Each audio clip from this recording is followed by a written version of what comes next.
Muy buenas tardes, familia Cornerstone, ¿cómo están? Es un privilegio poder estar aquí con ustedes nuevamente en este estudio de la palabra de Dios, poder compartir la palabra. Es un privilegio, es un honor, es algo que siempre tomo con reverencia y les doy las gracias por permitírmelo hacer. Y estoy con un gozo tremendo en mi corazón de habernos podido reunir este domingo anterior, en nuestro primer domingo presencial desde hace ya varios meses. Y pasamos un tiempo muy lindo y espero que todos eh, puedan reunirse con nosotros el próximo domingo.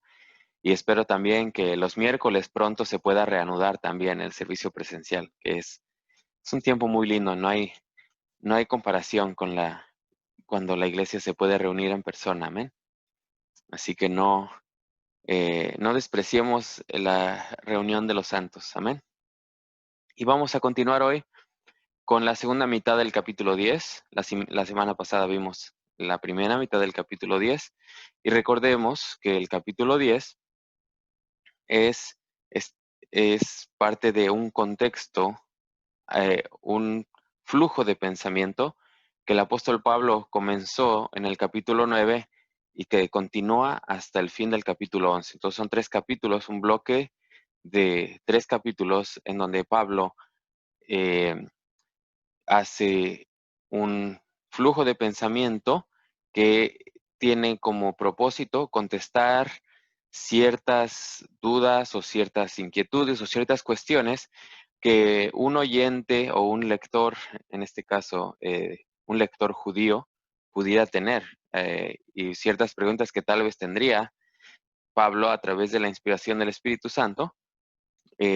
Lo contestó aún antes de que lo leyera, amén, porque Dios es grande y Dios sabe, Dios conoce a su pueblo, Israel, y sabe que un israelita que saben que son el pueblo de Dios, cómo es que el pueblo de Dios no está aceptando al Señor, no está recibiendo al Señor en su mayoría, y cómo es que ahora el pueblo gentil tiene entrada a la gracia y misericordia de Dios y pueden llegar a ser salvos. Entonces son preguntas válidas y doy gracias a Dios eh, que el Espíritu Santo inspiró a Pablo a escribir esta carta como lo hizo. Amén. Y vamos a comenzar. La semana pasada vimos el capítulo 10 del verso 1 al 10 y esta semana vamos a ver del verso 11 al 21, pero quiero comenzar desde el verso 9 para traer todo el contexto. Amén. Y si se perdió la semana pasada, le voy a pedir que vaya al YouTube y vea la semana pasada también y después vuelva a ver este video para que tenga todo el contexto eh, correcto y reciente. Amén. Entonces el verso 9 comienza así. Que si confesares con tu boca que Jesús es el Señor y creyeres en tu corazón que Dios le levantó de los muertos, serás salvo. Porque con el corazón se cree para justicia, pero con la boca se confiesa para salvación. Y estos 2 versículos son lo que en el camino romano a la salvación es básicamente lo que enseñamos o lo que utilizamos para decir, ok, ¿qué debe hacer una persona para ser salva?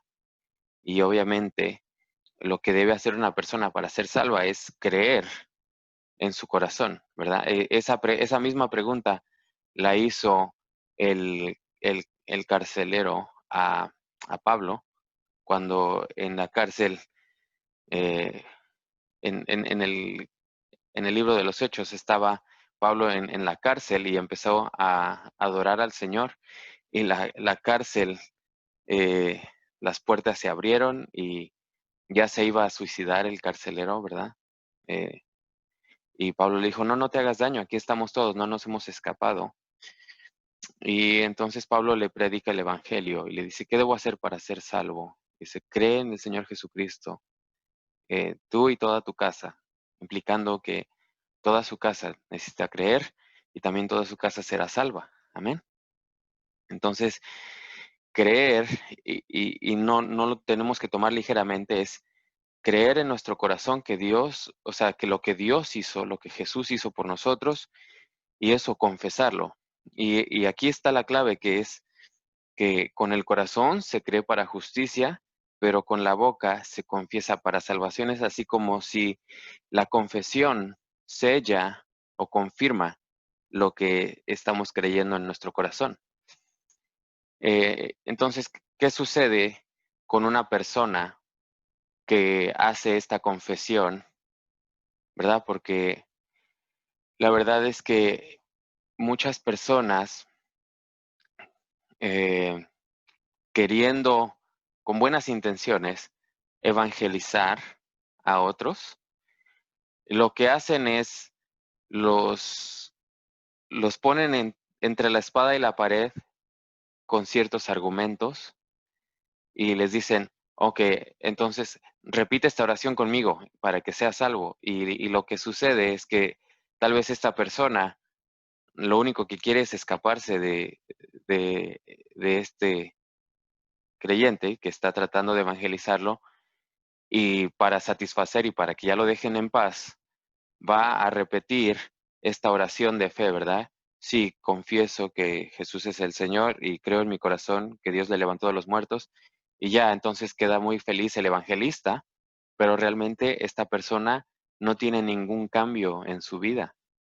Y lo que sucedió es que esta persona no hizo esa confesión de fe con fe. No lo hizo de corazón porque realmente no creyó. Entonces, más bien lo que hizo fue mentir, porque no creyó en su corazón que Jesucristo es el Señor, que Jesucristo lo hizo el sacrificio para él, y que Jesucristo murió para que él no tenga que morir. Jesucristo fue hecho pecado para que él pueda ser hecho la justicia de Dios en Cristo, y por lo tanto poner su confianza en él y entregar su vida a él. Entonces, por eso es que vemos que tal vez personas nunca no cambian aún después de según haber recibido al Señor, y es porque nunca creyeron.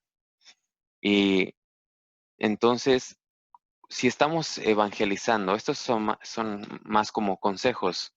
Cuando estamos evangelizando a alguien, debemos poner más el enfoque en el creer, en el que la persona crea, que guiar a la persona a la verdad, explicar la verdad del Evangelio de Cristo, y en base a eso guiar a la persona a que crea en el Evangelio. Y entonces la confesión viene natural, porque de la abundancia del corazón habla la boca.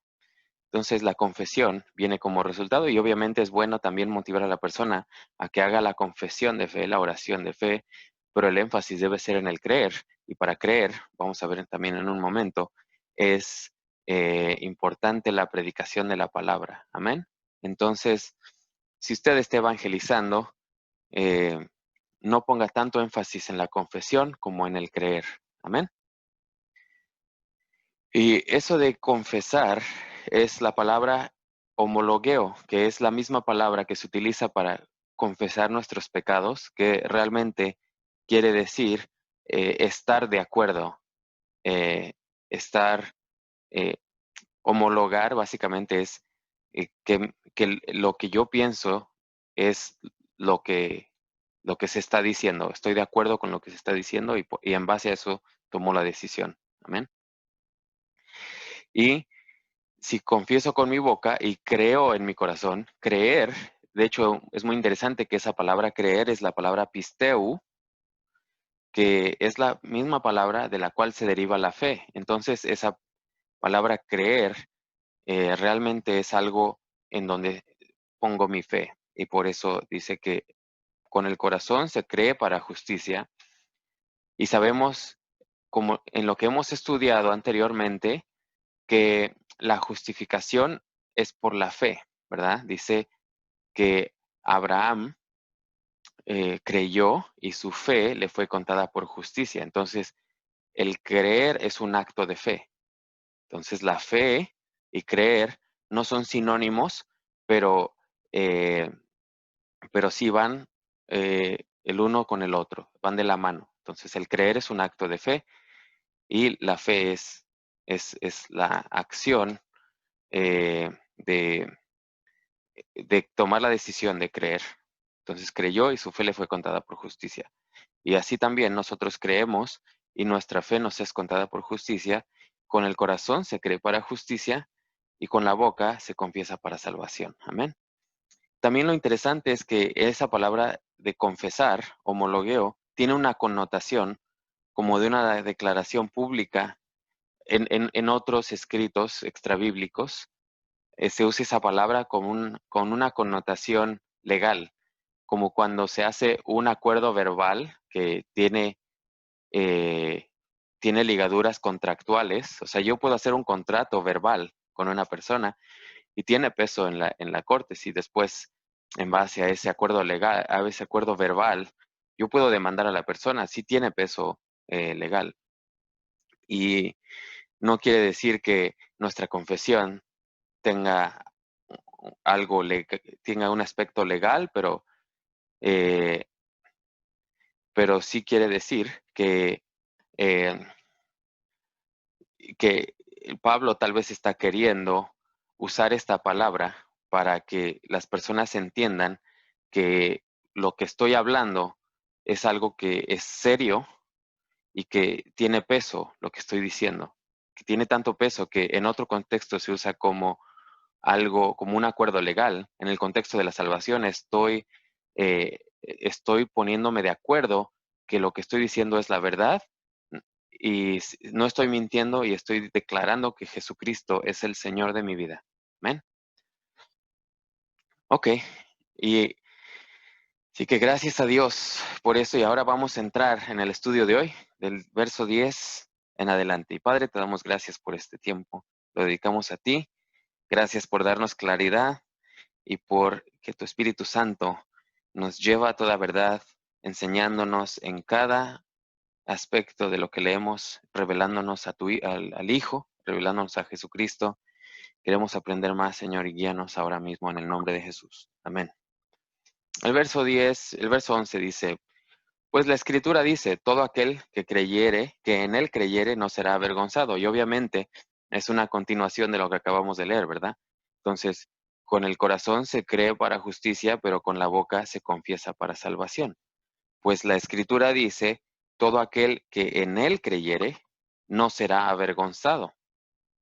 ¿Cómo que no será avergonzado? Pues imagínese que si usted se muere, ¿verdad? Físicamente, y llega a la presencia de Dios y llega el día del juicio, de ser juzgado, eh, y el Señor le va a decir, ¿sabes qué? No vas a entrar porque realmente eh, nunca entregaste tu vida a Jesucristo. Y entonces vas a ser avergonzado. Pero el que cree no va a ser avergonzado. En ese día va a entrar con denuedo al trono de Dios y va a decir, gracias Señor por tu misericordia. Va a recibir sus coronas y después va a entregar sus coronas a los pies de Jesús. Amén. Pero en esto sí quiero aclarar que muchas veces se preguntan las personas y muchos escépticos o críticos de la Biblia, ateos más que nada, dicen, yo no puedo creer en un Dios que mandaría a la gente al infierno por no creer en Jesucristo. Y eso es un error y quiero que también lo entendamos aquí nosotros, que la razón por la que las personas van al infierno no es por no creer en Jesús. Realmente lo que hemos estudiado es que las personas están bajo la ira de Dios por su pecado. Entonces, nuestro pecado es lo que nos pone en enemistad para con Dios y no recibir a Jesucristo, no poner nuestra fe en Jesucristo, no recibir la justicia de Jesús, a través de nuestra fe, hace que nos mantengamos en ese estado. Entonces, si morimos en ese estado, morimos en enemistad con Dios. Y eso es lo que nos lleva a una, eh, a una eternidad sin Dios, al infierno. No es el hecho de no creer. Entonces, cuando creo, esa enemistad que tenía, ahora ya no tengo enemistad. Dice Romanos 5:1 que ahora tenemos paz para con Dios por medio de Jesucristo. Entonces, al recibir la justicia de Dios, ya no tengo la ira de Dios sobre mí. Amén.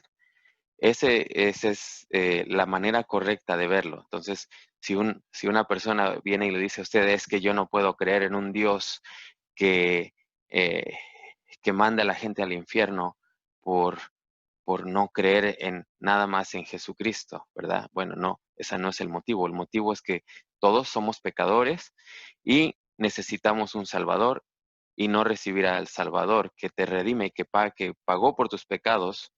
No recibir ese pago por los pecados es digno de muerte. La paga del pecado es muerte. Y entonces estás recibiendo lo que mereciste, porque todos, Pablo ya comprobó en los capítulos anteriores, que todos por nuestra propia voluntad hemos pecado. Es un acto de voluntad el pecar. Amén. Y es por nuestra naturaleza que caída, pero gracias a Dios que Él pagó por nuestros pecados y también por su Espíritu Santo que nos empodera a poder vivir vidas santas y renovadas. Amén. ¿Cuántos dan gloria a Dios? Si estuviéramos aquí reunidos, escucharía como 20 amenes mínimo. Así que gloria al Señor. Continuamos, porque no hay diferencia, en el verso 12, porque no hay diferencia entre el judío y griego, pues el mismo que es Señor de todos, es rico para con todos los que le invocan. Entonces, y luego dice, porque todo aquel que invocare el nombre del Señor será salvo. Entonces ya tenemos aquí 3 versículos que dicen que todo aquel que creyere no será avergonzado.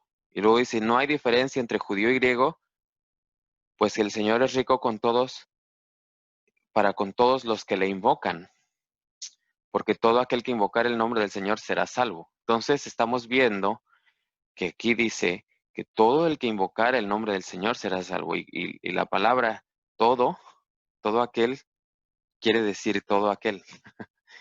Entonces, aquí es cuando el calvinismo se mete en problemas, porque aquí entonces tiene que manipular este versículo para darle un significado que no tiene y decir, oh, cuando aquí habla de todo aquel, está hablando de los elegidos.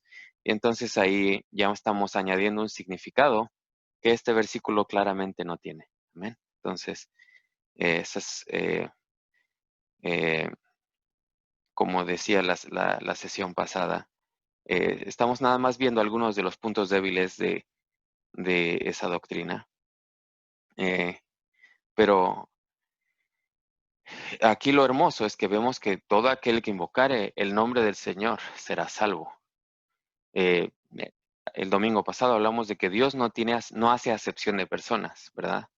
Dios no tiene favoritos, pero estamos hablando de que dentro de sus hijos, Dios sí hace diferencia entre los que son creyentes y los que no son creyentes, ¿verdad? Los que no son creyentes no son hijos de Dios, son creación de Dios, pero los que son creyentes les es dada la potestad de ser hechos hijos de Dios.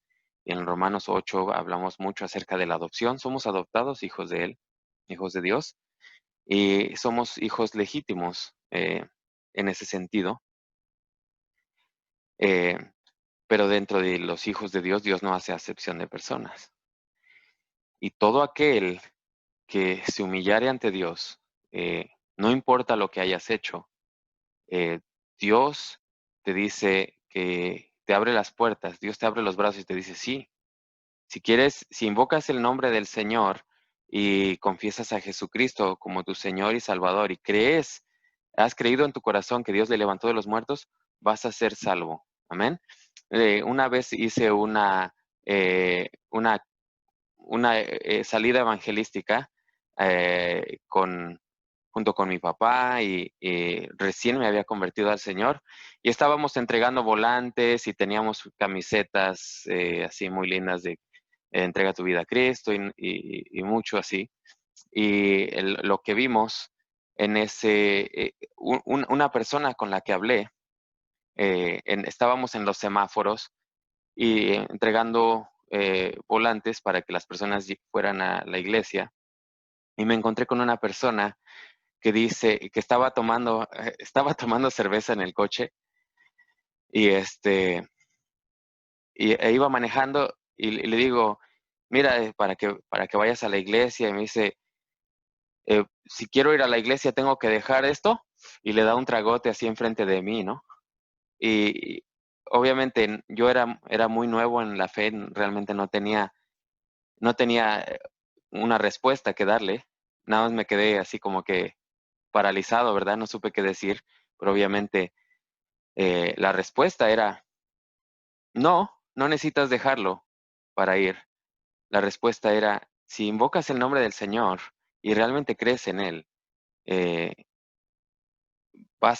y te arrepientes de tu pecado, eh, no importa que llegues con tu cerveza, ¿verdad? Porque en el momento en el que permites que el Señor transforme tu corazón y entregas tu vida, naturalmente ese pecado va a ser erradicado.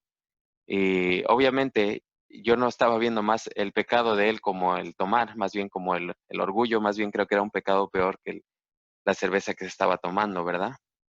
Pero eso es lo hermoso del Evangelio de Jesucristo, eh, que Dios ha abierto la puerta para todos. El capítulo anterior dice que Dios tiene misericordia del que tiene misericordia. Básicamente diciendo que de quien Él quiere, Él tiene misericordia y Él ha decidido tener misericordia de todos aquellos que invocan su nombre. Amén. Cuán glorioso es nuestro Dios. Ahora, esto es en cuanto al tema del calvinismo. eh, la manera correcta de entender esto, y si usted es calvinista y está escuchando, la manera correcta de entender esto es que, eh, porque los calvinistas dicen, ok, bueno, si estás diciendo que todo aquel que invocar el nombre del Señor, creen que estamos predicando universalismo, que estamos diciendo que Jesucristo murió por todos y que todos van a ir al cielo, y obviamente eso no es el caso. Estamos haciendo una distinción entre la extensión de lo que hizo Jesús, de la obra de Jesús en la cruz, y la aplicación. Entonces, la extensión de la expiación, de la obra expiatoria de nuestro Señor Jesucristo, es universal, es para todos. Esa es la extensión. Pero la aplicación no es para todos. La aplicación es para solo todo aquel que cree, para todo aquel que decide poner su fe. Entonces, esa es la diferencia.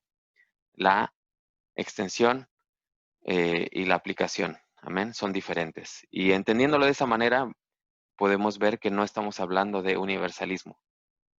Así que es bueno aclarar eso. Ahora en el verso 14 dice, ¿cómo pues invocarán a aquel en el cual no han creído? ¿Y cómo creerán en aquel de quien no han oído?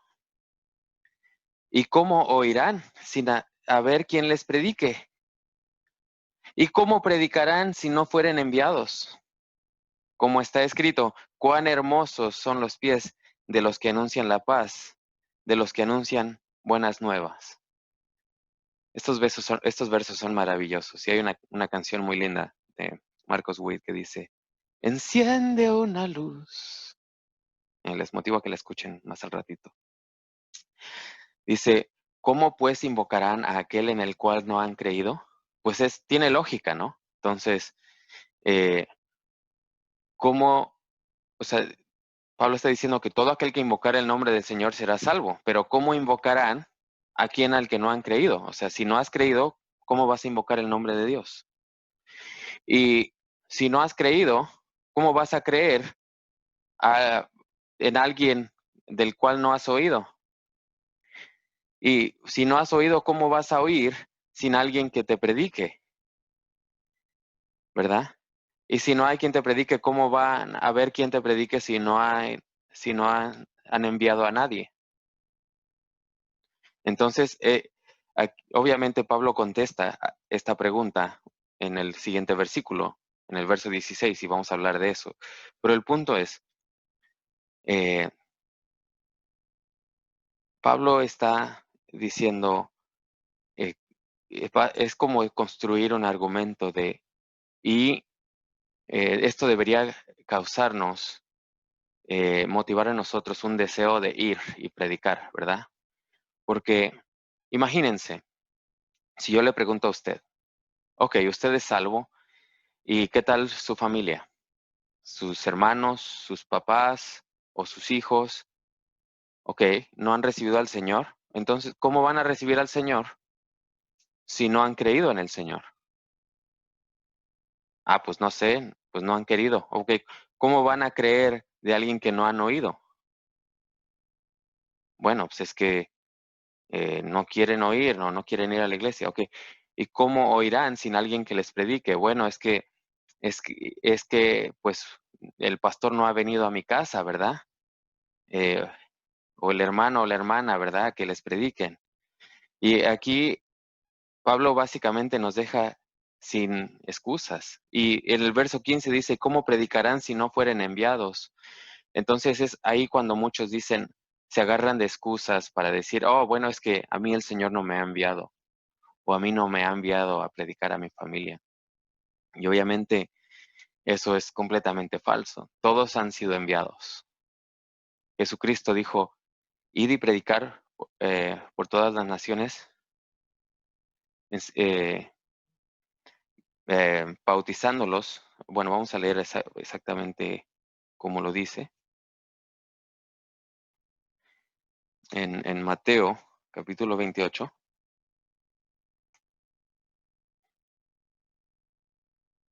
Dice lo siguiente, verso 19. Dice, por tanto, id y hacer discípulos a todas las naciones, bautizándolos en el nombre del Padre y del Hijo y del Espíritu Santo, enseñándoles que guarden todas las cosas que os he mandado. Y en esa categoría, todas las cosas que nos los ha mandado incluyen ir y hacer discípulos de todas las naciones. Entonces, y obviamente la gran comisión en Marcos dice, ir y predicar a toda criatura. Vamos a leer la gran comisión. De acuerdo a Marcos, dice lo siguiente. Marcos 16, verso 15, dice, y les dijo, id por todo el mundo y predicad el evangelio a toda criatura. Y luego Juan 20:21 dice, como el Padre me ha enviado, yo os envío a ustedes. Y obviamente también tenemos la gran comisión de acuerdo a Lucas y de acuerdo a Hechos 1:8. Entonces, no tenemos excusa de que no hemos sido enviados. Hemos sido enviados. Y si usted quiere decir, no, es que, bueno, tal vez Dios me ha enviado, pero mi iglesia no me ha enviado. Bueno, para eso hicimos el estudio de evangelismo a fin de año, la semana pasada, el semestre pasado. Así que usted ha sido enviado o enviada. Amén. Y el punto es, todos hemos sido, la iglesia hemos sido enviados a predicar las buenas nuevas. Y entonces, al ir y predicar, la gente va a poder eh, oír y al oír van a poder creer y al creer van a poder invocar el nombre del Señor. Ese es el proceso del evangelismo, son las etapas de evangelismo.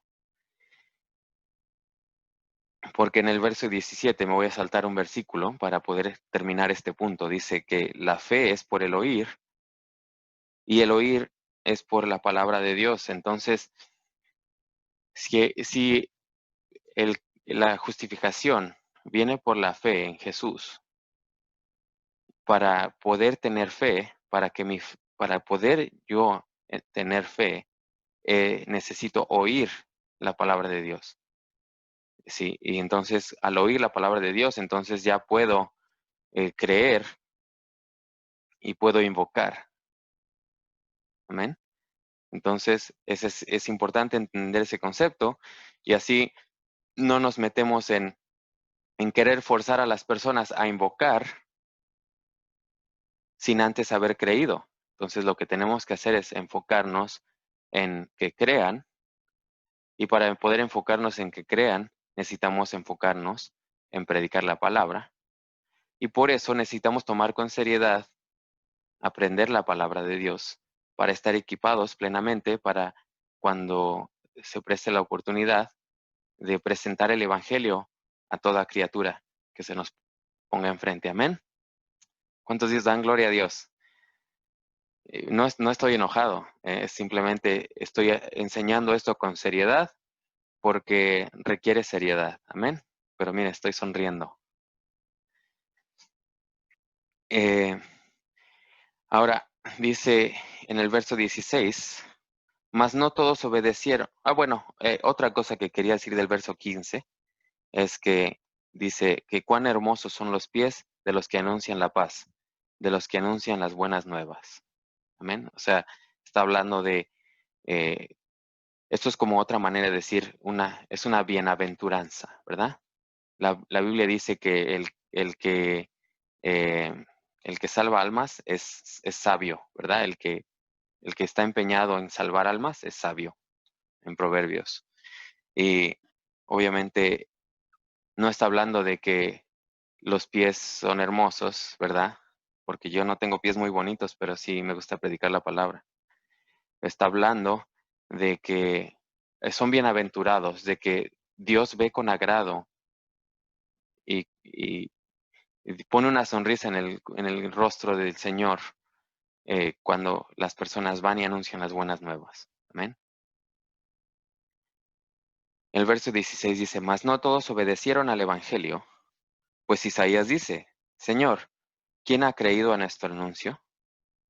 Entonces, hay quienes sí obedecen al Evangelio y quienes no. Entonces, si estamos hablando de obediencia y de no obediencia, entonces estamos hablando de libre albedrío.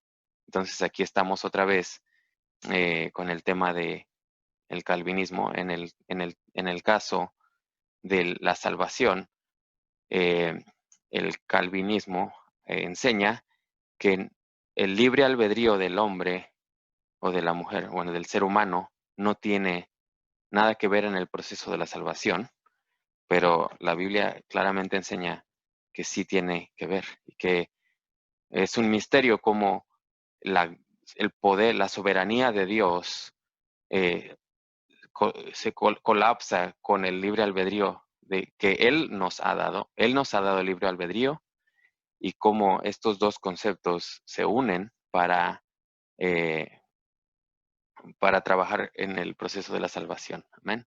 No es sinergismo. ¿Por qué? Porque Dios lo inició todo desde el principio, es monergismo. Y estos son palabras técnicas, ¿verdad? Sinergia es como si la acción y reacción, y, y monergismo es que solamente un agente produce un agente es activo y el otro es pasivo. Y la sinergia es que son dos agentes activos.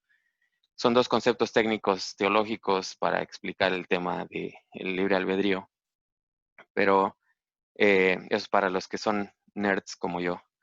Eh, pero el concepto no es sinergista, sino que reconocemos que Dios es el que inicia el proceso, el que fue el único agente activo en causar y que su Hijo muriera por nosotros y extender la salvación y misericordia, y que también es el Espíritu Santo el que nos convence de pecado, justicia y juicio. Amén. Pero la decisión de poner nuestra fe, de obedecer, de creer, queda en nosotros. Eh, Ahora, el verso 17 ya lo leímos y vamos a pasar el verso 17, lo leo nuevamente, dice, así que la fe es por el oír. Cuando dice que es por el oír, realmente debería leerse, la fe viene por el oír. De hecho, la versión en inglés dice, and faith cometh through hearing, right? Dice, la fe viene por el oír. la versión, la Biblia de las Américas, que es otra versión que yo puedo recomendar como Biblia de estudio, muy comparable a la Reina Valera en calidad de palabra, de traducción palabra por palabra. Dice que la fe viene por el oír, y el oír, y estos son dos oraciones distintas y separadas. La fe viene por el oír, y esa es una verdad aislada del siguiente. Y el oír viene por la palabra de Dios. Entonces la fe viene por el oír, y el oír viene por la palabra de Dios. Entonces, eh, la, la palabra de Dios es como si activa nuestro oído, y entonces la fe puede entrar, eh, puede venir, amén. Y entonces el creer eh, es la decisión. Y entonces lo interesante es que ahora en el verso 18, Pablo regresa a algo que explicó en Romanos capítulo 1. Dice en el verso 18, Pablo sigue con la idea que acaba de hablar, ¿verdad? Porque dice, ¿cómo no invocarán al cual no han creído? ¿Y cómo creerán de quien no han oído? ¿Y cómo oirán sin haber quien les predique? ¿Y cómo predicarán si no fueren enviados? Pablo va a contestar estas preguntas. En el verso 18 dice, pero digo, ¿no han oído? Antes bien, por toda la tierra ha salido la voz de ellos, y hasta los fines de la tierra sus palabras. Es interesante que aquí Pablo está hablando acerca de Salmos capítulo 19, donde dice que los cielos cuentan la gloria de Dios y el firmamento anuncia la obra de sus manos. Entonces Pablo está diciendo, eh, pero digo, ¿no han oído? Antes bien, o sea, aunque no hayan oído, de todos modos no tienen excusa de no haber creído al Señor. O sea, si no han invocado o no han creído o no ha habido quien les predique, de todas maneras no tienen excusa, porque Pablo está regresando a- al concepto del cual él habló en el capítulo 1, versos 18 al 20. Vamos a verlo nuevamente. Capítulo 1, verso 18 al 21 dice, porque la ira de Dios se revela desde el cielo contra toda impiedad e injusticia de los hombres que detienen con injusticia la verdad, porque lo que de Dios se conoce les es manifiesto, pues Dios se los manifestó. O sea, Dios les manifestó a estas personas que detienen con injusticia la verdad. Dios les dio de conocer lo que es manifiesto. Dios ya se los manifestó. Porque las cosas invisibles de Él, o sea, su eterno poder y su deidad, se hacen claramente visibles desde la creación del mundo, siendo extendidas por medio de las cosas hechas, de modo que no tienen excusa. Pues habiendo conocido a Dios, no le glorificaron como a Dios, ni le dieron gracias, sino que se envanecieron sus razonamientos y su necio corazón fue entenebrecido. Entonces, aún estas personas que no han escuchado, no tienen excusa. Y obviamente no quiero entrar en el tema de, ok, ¿qué sucede con aquellos que nunca han escuchado la palabra de Dios y que mueren de esa manera? Eh, y obviamente Dios juzga a todos en base a sus obras, y Romanos capítulo 2 explica eh, un poco acerca de esto, de las personas que van a ser juzgados en base a su conciencia. Y bueno, es un tema complicado que no hay tiempo en esta sesión para explicarlo. Tal vez al fin de Romanos podamos hablar un poco de eso. Pero el punto es que no tenemos excusa. Los cielos cuentan la gloria de Dios. Y eso es el salmo que Pablo está citando aquí en el verso 18. Entonces, por toda la tierra ha salido la voz de ellos, y hasta los fines de la tierra sus palabras. Y cuando dice la voz de ellos, está hablando del cielo y el firmamento. Eh, perdón, bueno, dice, está hablando de la noche y el día, porque dice, Salmo 19, los cielos cuentan la gloria de Dios, y el firmamento anuncia la obra de sus manos. Un día emite palabra a otro día, y una noche a otra noche declara sabiduría. No hay lenguaje ni palabras, ni es oída su voz. Por toda la tierra salió su voz, y hasta el extremo del mundo sus palabras. En ellos puso su tabernáculo para el sol. Entonces está hablando de la gloria y el firmamento de Dios. Perdón, la gloria de Dios y la obra de sus manos. Porque los cielos cuentan la gloria de Dios y el firmamento anuncia la obra de sus manos. Y estos dos, o sea, ellos, es de lo que está hablando Pablo. Que por toda la tierra ha salido la voz de la gloria de Dios y el firmamento. Y hasta los fines de la tierra sus palabras, que cuentan la gloria de Dios. Los cielos y el firmamento que cuentan estas cosas. Amén. Y el verso 19 dice, también digo, ¿no ha conocido esto Israel? Entonces el verso 18 está regresando al capítulo 1, verso 18 al 21, que está refiriéndose a los gentiles. Los gentiles no tienen excusa de no haber creído a Dios. Y también los judíos no tienen excusa porque también, aún teniendo el conocimiento de Dios, en el capítulo 2, Pablo explica que teniendo la ley no cumplen la ley, no pueden cumplir la ley. Y también está explicando ahora Pablo algo dirigido a los judíos que dice, también digo, ¿no ha conocido esto Israel? Primeramente Moisés dice, os provocaré a celos con un pueblo que no es pueblo. Con pueblo insensato os provocaré a ira. Y en el verso 20, Pablo regresa a el contexto, a lo que estuvo explicando en el capítulo 9. Y con el verso 21, Pablo regresa con los versículos 20 y 21, Pablo regresa a lo que estuvo explicando en el capítulo 9 para después continuar el flujo de pensamiento a través del capítulo 11, que es lo que vamos a ver la siguiente sesión. El verso 19, 20 y 21 lo voy a leer de corrido y voy a explicarlo. Dice, también digo, ¿no ha conocido este Israel? Primeramente Moisés dice, yo os provocaré a celos con un pueblo que no es pueblo. Con pueblo insensato os provocaré a ira. E Isaías dice resueltamente, fui hallado de los que no me buscaban. Me manifesté a los que no preguntaban por mí. Pero acerca de Israel dice, todo el día te extendí mis manos a un pueblo rebelde y contradictor. O sea, Dios todo el día estuvo extendiendo su mano a un pueblo rebelde y contradictor. Saben, Jesucristo habló tanto acerca de esto en sus parábolas.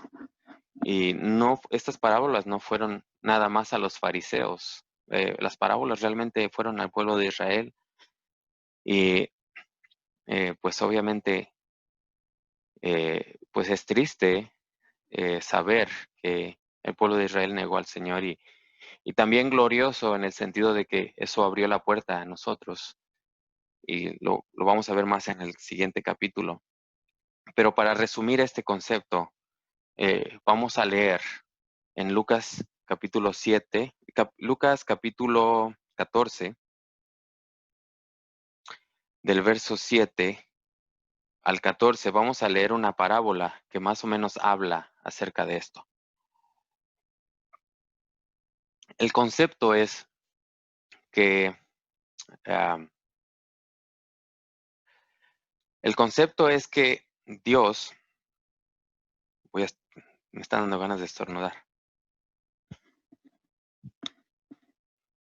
El concepto es que Dios eh, quiso que el pueblo de Israel siempre regresara a Él, que siempre regresaran a amarlo, a honrarlo y que escogieran vida, ¿verdad? En el principio del capítulo 10, el apóstol Pablo hace una referencia a Deuteronomio 30. Dios siempre quiso que el pueblo de Israel escogiera la bendición, que escogiera vida en vez de muerte, pero como dice aquí en el verso 21 del capítulo 10, todo el día se extendía el brazo, pero la mano, pero eran un pueblo constantemente, eran un pueblo rebelde y contradictor, ¿no? Entonces lo que ocurrió es que ahora, eh, con pueblo que no era pueblo, llevó a celos al pueblo de Israel, los provocará a ira. Entonces, esto está explicando por qué fue una de las, obviamente, hay muchas razones, no podemos enmarcar esto. Hay muchas razones por las cuales Dios permitió o abrió la puerta a los gentiles, o sea, nosotros, a los que no somos israelitas, para poder llegar a ser salvos a través de nuestra fe en Jesús. Y esto es algo que siempre había estado disponible. Obviamente no había sido revelado Jesucristo, pero el extranjero que llegara al pueblo de Israel podía hacerse israelita, podía convertirse y obviamente vemos muchas personas que no eran israelitas, que son salvos y que de hecho están mencionadas en Hebreos capítulo 11 como personas ejemplares de la fe, ¿verdad? Eh, pero Dios ya extendió su misericordia al pueblo gentil, que somos nosotros, y esto es por eso dice que os provocaré a celos con un pueblo que no es pueblo, con pueblo insensatos provocaría ira. Y también dice, fui hallado de los que no me buscaban, o sea, los gentiles no estaban buscando a Dios, pero Dios se manifestó a los que no preguntaban por Él, a nosotros. Entonces, la obra del Espíritu Santo eh, se extendió a todos. Entonces, es la extensión del sacrificio de Jesús, pero la aplicación es para los que creen, ¿no? Este concepto se resume en esta parábola, los convidados a las bodas, en Lucas 14, dice, observando cómo escogían los primeros asientos a la mesa, refirió a los convidados una parábola diciéndoles, cuando fuereis convidado por alguno a bodas, no te sientes en el primer lugar, eh, oh, perdón, eh, era, eh, estaba en el verso 15, dice, eh, Pablo explica esa enseñanza, pero después viene en el verso 15, capítulo 14, verso 15. Oyendo esto, uno de los que estaban sentados con él a la mesa le dijo, bienaventurado el que coma pan en el reino de Dios. Acá, muy acá, ¿no? Y Jesús le dijo, un hombre hizo una gran cena y convidó a muchos. Y a la hora de la cena envió a su siervo a decir a los convidados, venid, que ya todo está preparado.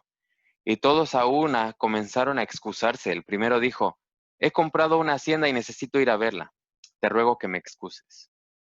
Otro dijo, he comprado 5 yuntas de bueyes y voy a probarlos. Te ruego que me excuses. Y otro dijo, acabo de casarme y por tanto no puedo ir. Vuelto el siervo hizo saber estas cosas a su señor. Entonces, enojado el padre de familia, dijo a su siervo, ve pronto por las plazas y las calles de la ciudad y trae acá a los pobres, a los mancos, los cojos, los ciegos. Y dijo el siervo, Señor, se ha hecho como mandaste, y aún hay lugar. Y dijo el Señor al siervo, ve por los caminos y por los vallados, y fuérzalos a entrar para que se llene mi casa. Porque os digo que ninguno de aquellos hombres que fueron convidados gustará mi cena. Y obviamente eh, hay mucho que decir de esa parábola, y se puede uno pasar mucho tiempo explicándola, pero el punto es, el pueblo de Israel se le extendió la mano y por su rebeldía y por ser contradictor, entonces ahora Dios extiende su mano a los gentiles. Y Dios todavía tiene un plan para Israel y mucho de lo que vemos en el libro de Apocalipsis eh, tiene que ver con el pueblo de Israel y mucho tiene que ver con los gentiles, pero más bien mucho de eso es con el pueblo de Israel. Y y Dios no ha terminado con ellos y Dios los ama y también, como dije anteriormente, debemos orar por ellos y todo lo que sucede en Israel es algo que debemos prestar atención, amén, porque ellos siguen siendo un pueblo amado por Dios, siguen siendo eh, las ramas originales, como vamos a verlo en el siguiente capítulo. Así que vamos a honrar lo que han hecho, a dar gracias a Dios, porque a través de ellos pudimos recibir enseñanzas, conservaron la palabra de Dios del Antiguo Testamento y a través de ellos vino el Mesías. Así que damos gracias a Dios por ese pueblo y vamos a aprender de ellos. Más que nada, tenemos que aprender de los errores de los demás y tenemos que aprender a no ser rebeldes y contradictores y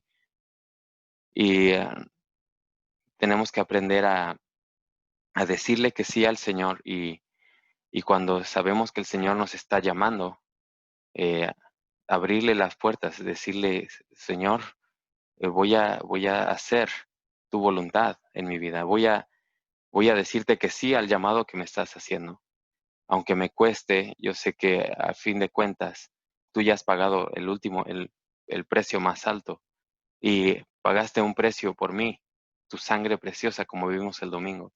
Y yo te pertenezco a ti, entonces usa mi vida para tu voluntad, para tu propósito. Y parte de eso es predicar la palabra. Entonces, si hay enseñanzas que podemos aprender hoy es decir que sí al Señor, no ser rebeldes y contradictores y predicar la palabra, que a través de la predicación de la palabra las personas van a poder creer, van a poder recibir fe y van a poder invocar el nombre del Señor. Y ese es últimamente el, el deseo del corazón de Dios. Amén. Así que Padre, te damos gracias por esta palabra. Te pedimos, Señor, que nos ayudes a ser obedientes a tu palabra y a tener tu corazón, Señor, por los perdidos. Y, y te pedimos, Señor, que nos sigas enseñando acerca de tu palabra, acerca del pueblo de Israel y te pedimos por ellos, Señor, que ese pueblo que tú amas, Señor, que lleguen a ti y que más personas, Señor, puedan ser enviadas entre nosotros. Si tenemos algún llamado, si hay entre nosotros personas que tienen llamados de ir a otras partes, que pueda ser confirmado, Señor, pero también reconocemos que todos hemos sido llamados en donde estamos, Señor, a predicar tu palabra y queremos ser obedientes, Señor, en el nombre de Jesús. Amén. Amén. Así que Dios los bendiga, que Dios haga resplandecer su rostro sobre ustedes y nos vemos el domingo. Como les dije, espero que se animen y que Dios los bendiga. Amén.